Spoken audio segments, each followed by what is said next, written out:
আসসালামু আলাইকুম ওয়া রাহমাতুল্লাহি ওয়া বারাকাতুহু। সম্মানীয় শ্রদ্ধেয় আমার ভাইয়েরা, আজকে আমাদের আলোচনার বিষয়বস্তু বিবাহের আগে পাত্রকে বা পাত্রীকে কালেমা পড়ানো যাবে কিনা।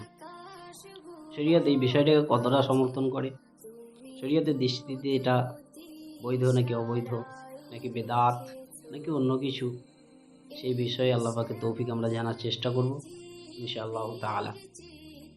জবাব বিল্লাহি তৌফিকি হামিদাও ওয়া মুসাল্লিয়া।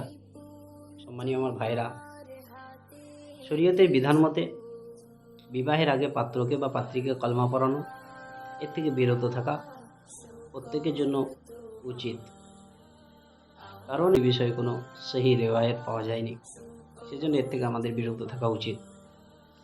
তবে উলামায়ে কেরামের একটা মত, যে পাত্র বা পাত্রীর বিষয়ে যদি এরকম ধারণা পাওয়া যায় বা এই বিষয়ে যদি জানা যায় যে তার আকীদা সহি নেই, আকীদা সঠিক নেই, ঈমান সহি নেই, সেক্ষেত্রে কিন্তু তাকে কলমা পড়াতে হবে বা পড়ানো জরুরি।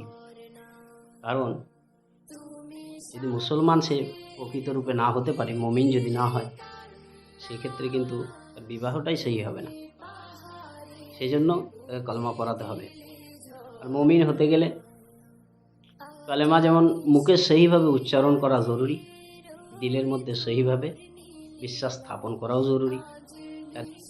তাসদিক আলাল কলব, ইকরার বিল লিসান, এই দুটো জিনিস একসাথে থাকতে হবে। সেজন্য সেক্ষেত্রে কলমা পড়ানো যেতে পারে। ওয়াখিরু দাওয়ানা আলহামদুলিল্লাহি রাব্বিল আলামিন, ওয়াসসালাতু ওয়াসসালামু আলা রাসূলিল কারীম। আসসালামু আলাইকুম।